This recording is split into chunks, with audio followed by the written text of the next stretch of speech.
অন্তর্বর্তী সরকারের প্রধান উপদেষ্টা ডক্টর মোহাম্মদ ইউনূসের কাছে প্রতিবেদন জমা দিয়েছেন ৪ সংস্কার কমিশনের প্রধান। বুধবার রাজধানীর তেজগাঁওয়ে প্রধান উপদেষ্টার কার্যালয়ে এসব প্রতিবেদন হস্তান্তর করা হয়।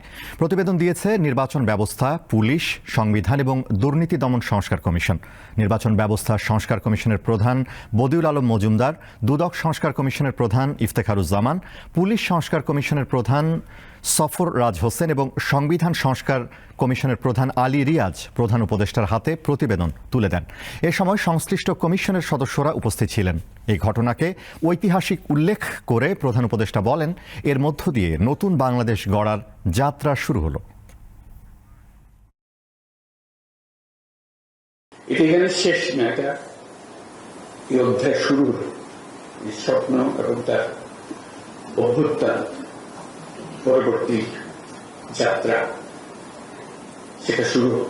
একটা বড় অংশ আজকে প্রতিফলিত হয় আমাদের আলোচনা এবং প্রতিবেদনের ভেতর দিয়ে আমরা কি করতে চাচ্ছি, রূপরেখা দিয়ে নামকরণ করেছি।